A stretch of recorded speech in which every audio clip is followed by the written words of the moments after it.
രക്ഷിക്കപ്പെട്ടവർക്ക് നന്മയില്ല, രക്ഷിക്കപ്പെടാത്തവർക്കാണ് നന്മ മുഴുവനും എന്ന് ഞാൻ ഇന്ന് രാവിലെ പ്രസംഗിച്ചാൽ നിങ്ങൾ വിചാരിക്കും പിന്നെ എന്തിനാണ് ഞാൻ രക്ഷിക്കപ്പെട്ടത് അല്ലേ?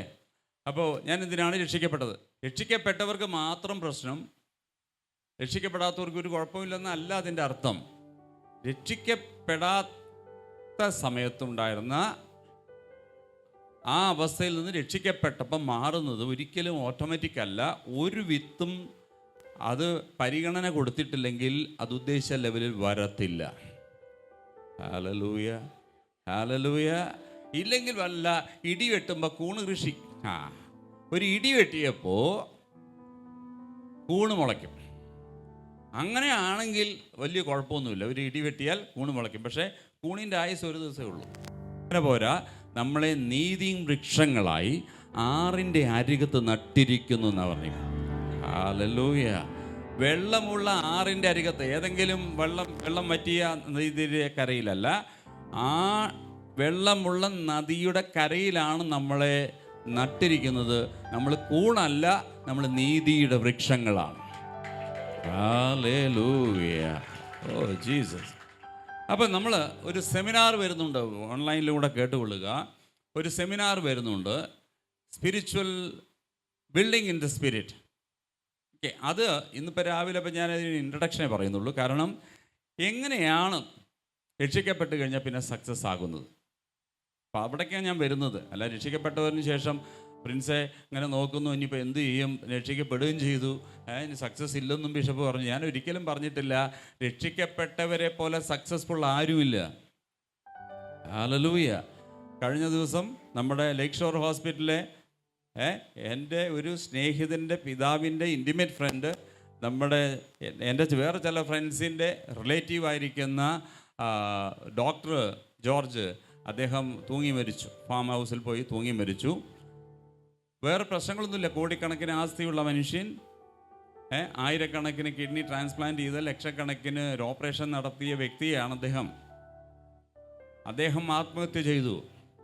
അപ്പം അദ്ദേഹത്തിന് പണത്തിൻ്റെ കുറവല്ല, പിന്നെ എന്താണ് പ്രശ്നമുണ്ടായത്? കുടുംബ പ്രശ്നമൊന്നും പുറത്ത് പറഞ്ഞിട്ടില്ല, കുടുംബ പ്രശ്നമല്ല. ഓക്കെ, കുടുംബത്തോടൊക്കെ പറഞ്ഞപ്പോൾ വരാമെന്ന് പറഞ്ഞിട്ടല്ലേ ഫാം ഹൗസ് പോയത്. മരിക്കുന്നതിന് മുമ്പേ തൻ്റെ സ്വന്തം അനിയനുമായിട്ട് കുറേ സമയം ചെലവഴിച്ചിട്ടാണ് അദ്ദേഹം ആത്മഹത്യ ചെയ്യുന്നത്. അപ്പോൾ ഓക്കെ, അത് ഒരു വിശ്വാസി ചെയ്യത്തില്ല.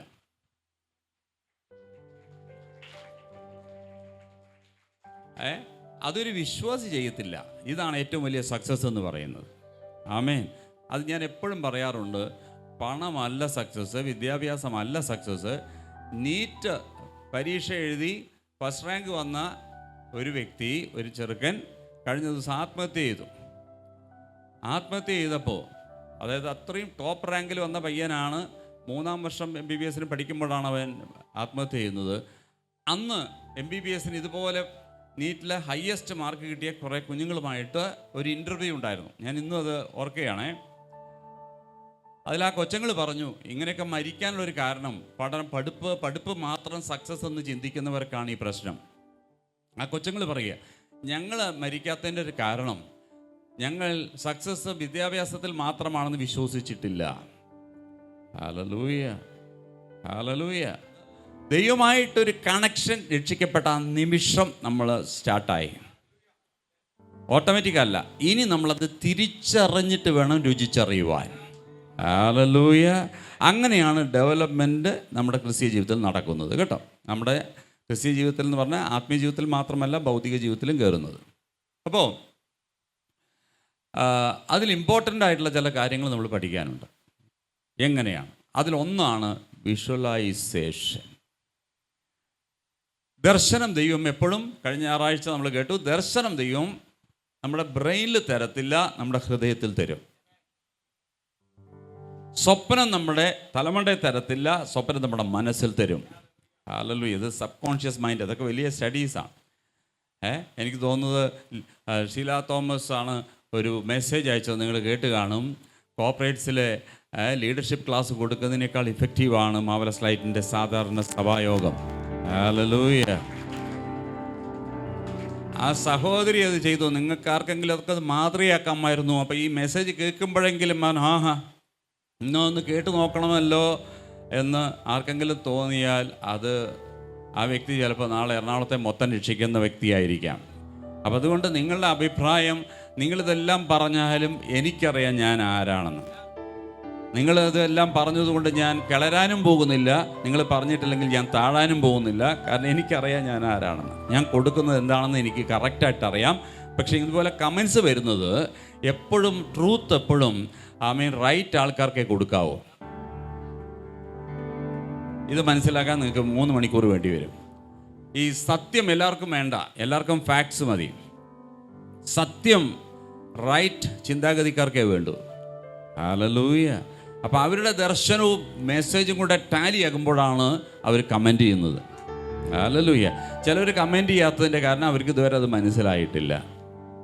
ഓക്കെ, അപ്പോൾ അതുകൊണ്ട് മനസ്സിലായവർ കമൻറ്റ് ചെയ്യുന്നത് എനിക്കല്ല, ഞാനിത് ശ്രദ്ധിക്കാനേ പോകത്തില്ല. നിങ്ങൾ എന്ത് വേണം പറഞ്ഞോ, നിങ്ങൾ ഉയർത്തിയാൽ ഉയരുന്ന പ്രായമൊക്കെ കഴിഞ്ഞു എൻ്റെ കേട്ടോ. ഇപ്പോൾ ഒരു ഇരുത്തം വന്നു, 60 വയസ്സിൽ ഇരുമ്പിന് ഇരുത്തം വന്നിട്ടില്ല, ഇനി എപ്പോഴാണ് വരാൻ പോകുന്നത്. ഓക്കെ, അപ്പോൾ അതുകൊണ്ട് അങ്ങനെയൊന്നും കിളരാനൊന്നും പോകുന്നില്ല. പക്ഷെ നിങ്ങൾ പറയുന്നത് അനേകർക്ക് അത് പ്രയോജനം ചെയ്യും. ഓക്കെ, അപ്പോൾ ഇതിൽ വിഷ്വലൈസേഷൻ എന്ന് പറയുന്നത് നമുക്ക് ദർശനം തരുന്നത് തലയിലല്ല. ഒന്ന് പറഞ്ഞ അടുത്തിരിക്കുന്ന വ്യക്തിയോടെ, ദർശനം ദൈവം തരുന്നത് തലയിലല്ല, ഹൃദയത്തിലാണ്. കാരണം ഹൃദയത്തിൻ്റെ അകത്ത് പ്രത്യേക ഒരു ഒരു ഒരു അറ, അങ്ങനെ പറഞ്ഞാലേ മനസ്സിലാകത്തു. അതെന്താണെന്ന് ചോദിച്ചു കഴിഞ്ഞാൽ, വിഷ്വലൈസ് ചെയ്യാൻ തലയിൽ പറ്റത്തില്ല. തലയിൽ ചിന്തിക്കാനേ പറ്റത്തുള്ളൂ, മനസ്സിൽ ചിന്തിക്കുന്ന പോലെ. പക്ഷേ ഹൃദയത്തിൽ തരുമ്പോൾ നമുക്കതിനെ വിഷ്വലൈസ് ചെയ്യാൻ കഴിയും. കാരണം ഇത് സോളിൻ്റെ ഒരു ഭാഗമാണ് വിഷ്വലൈസേഷൻ, അല്ലെങ്കിൽ വിഷൻ എന്ന് പറയുന്നത് സോളിൻ്റെ ഒരു ഭാഗമാണ്. ഇത് ബോഡിയുടെ ഭാഗമല്ല, ബ്രെയിനിൻ്റെ ഭാഗമല്ല, ഇത് സോളിൻ്റെ ഭാഗമാണ്. സൂപ്പർ ടീച്ചിങ് ആണ്, ഡീപ്പ് ടീച്ചിങ് ആണ്. അപ്പം ഇത് നമ്മുടെ വിഷ്വലൈസേഷൻ എന്ന് പറയുന്ന ബോക്സ് ഒരു ഇൻക്യുബേറ്ററാണ്. ഹല്ലേലൂയ. എന്തിനാണ് ഇൻക്യുബേറ്റർ ഉപയോഗിക്കുന്നത്? 7ാം മാസത്തിലാണ് കുഞ്ഞ് ജനിച്ചതെങ്കിൽ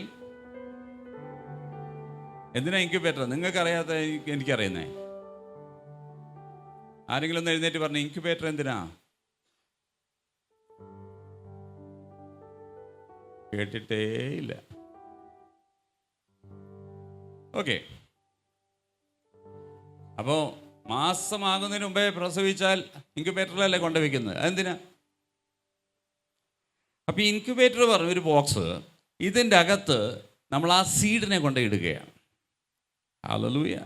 എന്നിട്ട് അതിനെ വിഷ്വലൈസ് ചെയ്യാൻ പറ്റും. ഈ ചെറുതിനെ വലുതായി കാണും. ഹല്ലേലൂയ. അപ്പോൾ നിങ്ങൾ 2 കൊരിന്ത്യർ ചാപ്റ്റർ 2 വേഴ്സസ് 16, 17, 18. അതുകൊണ്ട് ഞങ്ങൾ അധൈര്യപ്പെടാതെ ഞങ്ങളുടെ പുറമേയുള്ള മനുഷ്യൻ ക്ഷയിച്ചു പോകുന്നുവെങ്കിലും, അതുകൊണ്ട് ഞങ്ങൾ അധൈര്യപ്പെടുന്നില്ല. ഞങ്ങളുടെ പുറമേയുള്ള മനുഷ്യൻ എന്ത് ചെയ്യുന്നു? ക്ഷയിച്ചു പോകുന്നു. സെൽസ് നഷ്ടപ്പെട്ടുകൊണ്ടിരിക്കുകയാണ്. ഞങ്ങളുടെ അകമയുള്ള നാൾക്കുനാൾ പുതുക്കം പ്രാപിക്കുന്നു. ഹല്ലേലൂയ. ഞങ്ങൾ അകത്തുള്ളത് സ്പിരിറ്റാണ്. ഇത് നാൾക്ക് നാൾ എന്ത് ചെയ്യുന്നു? റിന്യൂ ചെയ്യുകയാണ്. ഇന്നലത്തെ മേനോൻ ആകരുത് ഇന്നത്തെ മേനോൻ. ഹല്ലേലൂയ. കാരണം സ്പിരിറ്റിന് ഒരു പ്രത്യേകതയുണ്ട്. ദൈവത്തെക്കുറിച്ച് കൂടുതൽ അറിയുന്നതിനനുസരിച്ച് ഇത് വളർന്നുകൊണ്ടിരിക്കും. ഹല്ലേലൂയ. അപ്പോൾ നാൾക്ക് നാൾ എന്ന് പറഞ്ഞേ റിന്യൂവലാണ്, പുതുക്കം പ്രാപിക്കുന്നു. അടുത്തത്, നൊടി നേരത്തേക്കുള്ള ഞങ്ങളുടെ ലഘുവായ കഷ്ടം അത്യന്തം അനവധിയായി തേജസ്സിന്റെ നിത്യഘനം ഞങ്ങൾക്ക് കിട്ടുവാൻ ഹേതുവാകുന്നു. കാണുന്നതിനെയല്ല, കാണാത്തതിനെ അത്രയും ഞങ്ങൾ നോക്കിക്കൊണ്ടിരിക്കുന്നു. അവിടെയാണ് വിഷയം. കാണുന്നതിനെ അല്ല, ഒന്ന് പറഞ്ഞേ. അതെന്താ ഈ കാണുന്നതും കാണാത്തതും നിങ്ങൾക്കൊന്ന് പറയാമോ? ഞങ്ങൾ കാണുന്നതിനെയല്ല, കാണാത്തതിനെ ഞങ്ങൾ കാണുന്നു. വേറെ ഭൂമിയിലുള്ള ഒരു ജീവജാലങ്ങൾക്കും ഇങ്ങനൊരു കഴിവ് ദൈവം കൊടുത്തിട്ടില്ല. അപ്പോൾ ക്രിസ്തീയ ജീവിതത്തിൽ അല്ലെങ്കിൽ നമ്മുടെ എല്ലാ മേഖലകളിലും ഉയർന്നു പോകാൻ ആദ്യം ദൈവം തന്നൊരു കാര്യമുണ്ട്, വിഷ്വലൈസേഷൻ. കാണുന്നതിനെയല്ല, കാണുന്നത് not walk by sight but walk by faith. തൃശ്ശൂരിൽ ഞാനൊരു മെസ്സേജ് കൊടുത്തു. കാഴ്ചയിൽ ജീവിക്കാനല്ല ദൈവം മനുഷ്യനെ സൃഷ്ടിച്ചത്, വിശ്വാസത്തിൽ ജീവിക്കാനാണ്.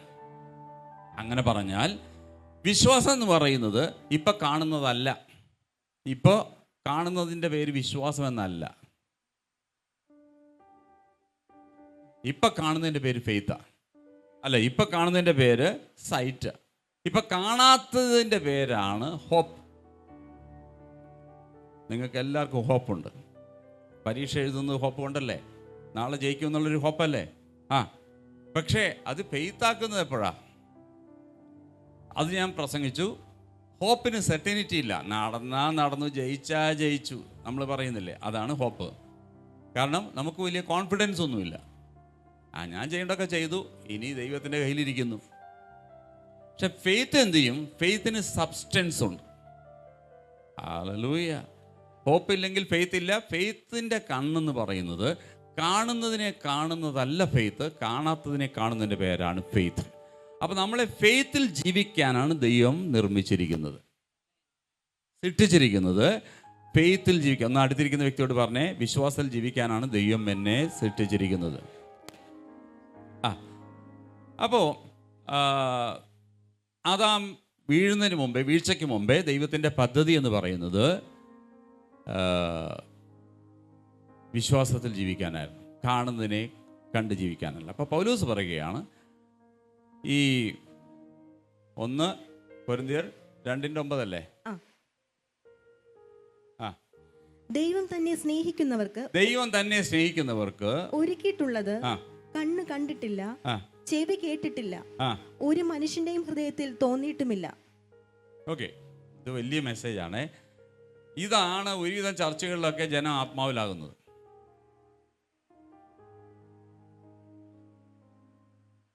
ദൈവം ഒരുക്കിയിരിക്കുന്നത്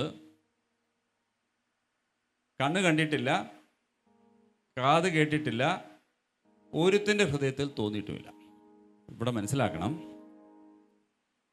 പഴയ നിയമ ഭക്തന്മാർക്ക് ഇങ്ങനൊരു കഴിവില്ല. Hallelujah, hallelujah. കാരണം ഇത് വീടും വയലും കല്യാണവും മെഡിക്കൽ സീറ്റും ഒന്നും അല്ല ഈ ഒരുക്കിയിരിക്കുന്നതിൻ്റെ കാര്യം പറഞ്ഞത്. തന്നെ സ്നേഹിക്കുന്നവർക്ക്, തന്നോട് കൂടി ഇരിക്കുന്നവർക്ക് ദൈവം ഒരുക്കിയിരിക്കുന്നത് ആത്മീയ കാര്യങ്ങളെക്കുറിച്ചാണിത്. ഹല്ലേലൂയ. നിങ്ങളെ ദൈവം ഉപയോഗിക്കാൻ പോകുന്ന രീതിയെക്കുറിച്ചാണിത്. ഹല്ലേലൂയ. പഴയ നിയമ ഭക്തന്മാർക്ക് അവർ രക്ഷിക്കപ്പെടാത്തത് കൊണ്ട് അവരുടെ സ്പിരിറ്റ് ഇതൊക്കെ ഇതിൻ്റെ അകത്ത് വിഷ്വലൈസ് ചെയ്യാൻ അല്ലെങ്കിൽ അങ്ങനെ ഒരു കഴിവ് അവർക്ക് ഇല്ലായിരുന്നു. അങ്ങനെയല്ല പറഞ്ഞാൽ വിഷ്വലൈസ് ചെയ്യാനുള്ള കഴിവില്ല എന്നല്ല, നാളത്തെക്കുറിച്ചുള്ളത് ഒരു ഇൻഫർമേഷൻ കൊടുക്കാൻ കഴിയത്തില്ലായിരുന്നു. പക്ഷെ സ്പിരിറ്റ് ബോൺ അഗെയിൻ ആയപ്പോൾ, അതുകൊണ്ടാണ് പറഞ്ഞത് ആത്മാവിൽ സംസാരിക്കുമ്പോൾ, അന്യഭാഷയിൽ സംസാരിക്കുമ്പോൾ ദൈവത്തോട് സംസാരിക്കുന്നു, ആത്മീയ മർമ്മങ്ങളെ പ്രസ്താവിക്കുന്നു. ഹല്ലേലൂയ. ഈ സ്പിരിച്വൽ ട്രൂത്ത് എന്ന് പറയുന്നത് ഇത് സ്പിരിച്വൽ ട്രൂത്താണ്. ഈ സ്പിരിച്വൽ ട്രൂത്ത് ബോൺ അഗെയിൻ ആയിരിക്കുന്ന വ്യക്തികൾക്കേ കഴിയത്തുള്ളൂ. ഹല്ലേലൂയ. അപ്പോൾ പഴയ ആൾക്കാർ അന്ന് അവർക്ക് ബോൺ അഗെയിൻ ഇല്ല. ഹല്ലേലൂയ. അപ്പോൾ നമുക്ക് മറ്റുള്ള മൃഗങ്ങളെ പോലെയല്ല, നമുക്ക് ഒരു ഗുണമുണ്ട്. അതുകൊണ്ട്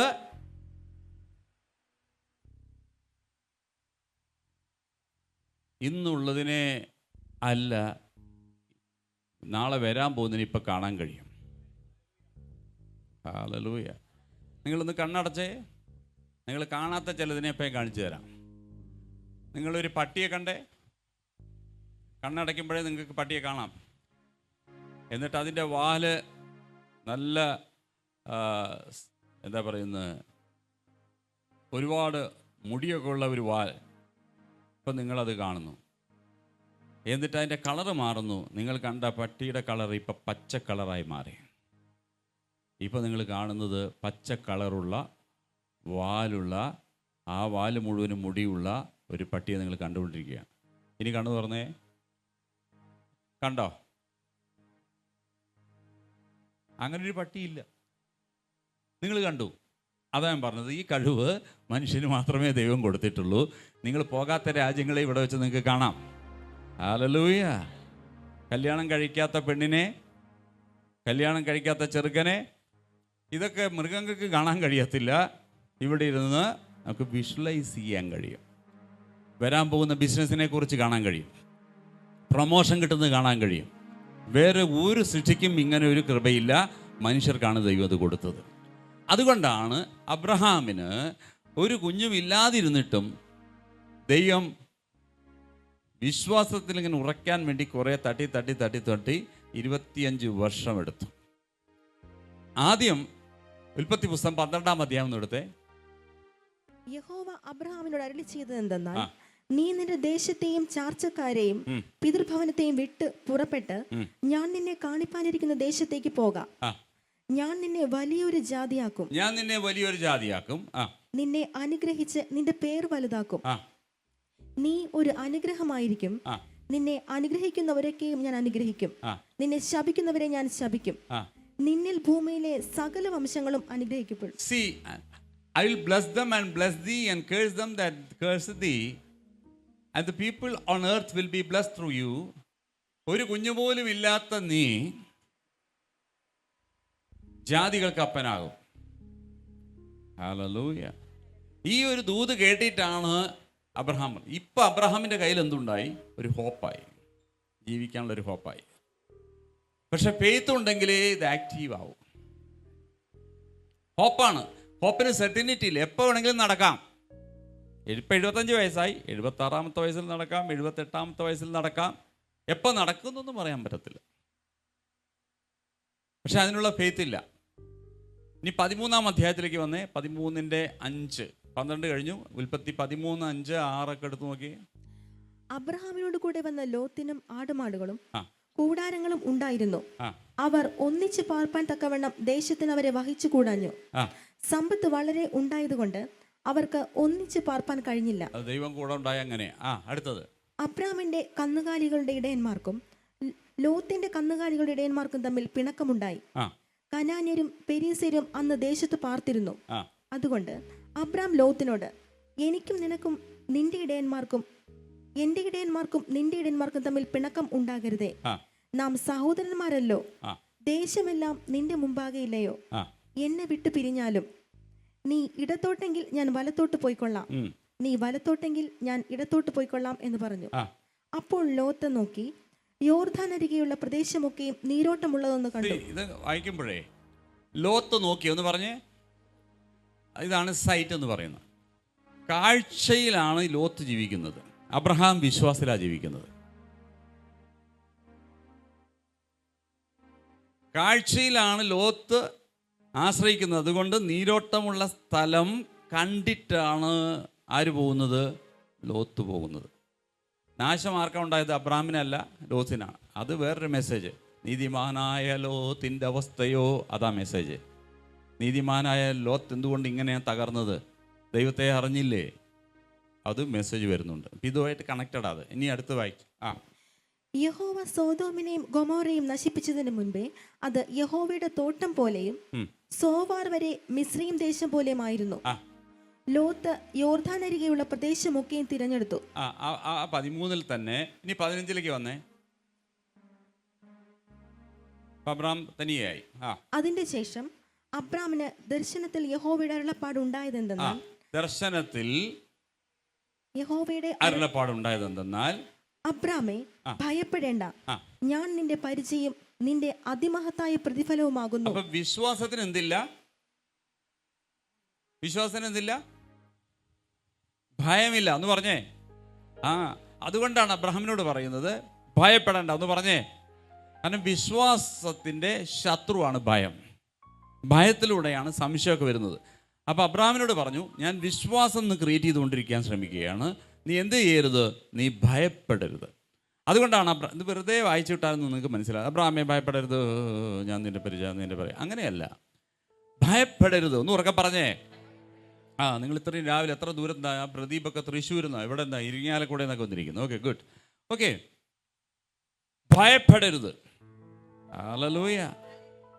അബ്രഹാമേ ഭയപ്പെടരുത്, ഞാൻ നിന്റെ പരിചയം നിന്റെ അതിമഹത്തായ പ്രതിഫലവുമാകുന്നു. ഹല്ലേലൂയ. അടുത്തത്, അതിന് അബ്രാം, കർത്താവായ യഹോവേ, നീ എനിക്ക് എന്ത് തരും? നീ എനിക്ക് എന്ത് തരും? ഇപ്പൊ തുടക്കത്തിൽ 12-ാം അധ്യായത്തിൽ പറഞ്ഞില്ലേ ഞാൻ എന്താ തരാൻ പോകുന്നെന്ന്, എന്താണ് കൊടുക്കാൻ പോകുന്നതെന്ന് 12-ാം അധ്യായത്തിൽ പറഞ്ഞു. നീ ജാതികൾക്ക് അപ്പനാകും, നിന്നിലൂടെ വംശങ്ങൾ അനുഗ്രഹിക്കപ്പെടും. പക്ഷേ ഇപ്പോ ഭയമായി, സംശയമായി, ഇപ്പൊ ചോദ്യമായി. ഭയമായി, സംശയമായി, ചോദ്യമായി. ആദ്യമൊന്നും കുഴപ്പമില്ലായിരുന്നു, കാരണം ഹോപ്പുണ്ടായിരുന്നു. ഇതിപ്പോൾ ഇറങ്ങി ഉടനെ തന്നെ അടുത്ത 11-ാമത്തെ മാസം ഡെലിവറി നടക്കുന്നു വിചാരിച്ചിട്ട് ഇരുന്നതാണ്. ഇപ്പോൾ 2 മാസമൊക്കെ കഴിഞ്ഞ് ഒരു 9 മാസം എടുത്ത് അബ്രഹാമിനും ആൾ 175 വർഷം ജീവിച്ചാലും കൊച്ചകത്ത് 9 മാസമല്ലേ കിടക്കൂ. അത് പോട്ടെ. നീ എനിക്ക് എന്തു തരും? സംശയമായി.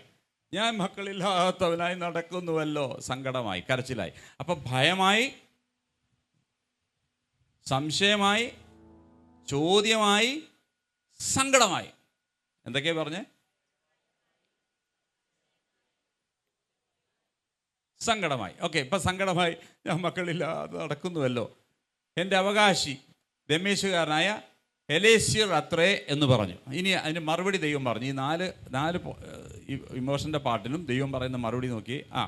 നീ എനിക്ക് സന്തതിയെ തന്നിട്ടില്ല, എന്റെ വീട്ടിൽ ജനിച്ച ദാസൻ എന്റെ അവകാശിയാകുന്നു. ഇതൊക്കെ അബ്രഹാം പറയുന്ന എന്ന് അബ്രഹാം പറഞ്ഞു. അവൻ നിന്റെ അവകാശിയാകയില്ല. അപ്പൊ ദൈവം സംസാരിക്കുകയാണ്. അവൻ നിന്റെ അവകാശിയാകയില്ല, നിന്റെ ഉദരത്തിൽ നിന്ന് പുറപ്പെടുന്നവൻ തന്നെ നിന്റെ അവകാശിയാകുമെന്ന് അവന് യഹോവയുടെ അരുളപ്പാടുണ്ടായി. ഓക്കെ, അപ്പൊ ദൈവം സംസാരിച്ചു. ഇനി എന്താ ഉണ്ടായേ? പിന്നെ അവൻ അവനെ പുറത്തു കൊണ്ടുചെന്നു, നീ ആകാശത്തേക്ക് നോക്കുക, നക്ഷത്രങ്ങളെ എണ്ണുവാൻ കഴിയുമെങ്കിൽ എണ്ണുക എന്ന് കൽപ്പിച്ചു. ഇവിടെ ഒരു വിഷയമുണ്ട്. 13-ാം അധ്യായത്തില് അബ്രഹാമിനോട് പൊടി എണ്ണാൻ പറയുന്ന ആ വാക്യം എടുത്ത് 13-ാം അധ്യായത്തില് അബ്രഹാം ഇങ്ങനെ സങ്കടപ്പെട്ടിരിക്കുമ്പോൾ അബ്രഹാമിനെ കൂട്ടി പറഞ്ഞു, നീ കാണുന്ന ഭൂമിയൊക്കെയും ഞാൻ നിനക്കും നിന്റെ സന്തതിക്കും ശാശ്വതമായി തരും. നോക്കണം, പച്ചപ്പ് കണ്ടിട്ട് ലോത്ത് പോയല്ലോ. ഇനി ഒന്നുമില്ലെന്ന് നീ ചിന്തിക്കണ്ട, നീ തലപൊക്കി നോക്ക്. ഇത് വിശ്വാസമാണ്. ഹല്ലേലൂയ. ഈ മോറിയ ദേശത്ത് മകനുമായിട്ട് യാഗം കഴിക്കാൻ പോകുന്ന അബ്രഹാമിനോടും അബ്രഹാം തലപൊക്കി നോക്കിയപ്പോഴാണ് കെട്ടപ്പെട്ട ആടിനെ കാണുന്നത്. ഈ തലപൊക്കി നോക്കുക. ഹല്ലേലൂയ. തലപൊക്കി നോക്കുക.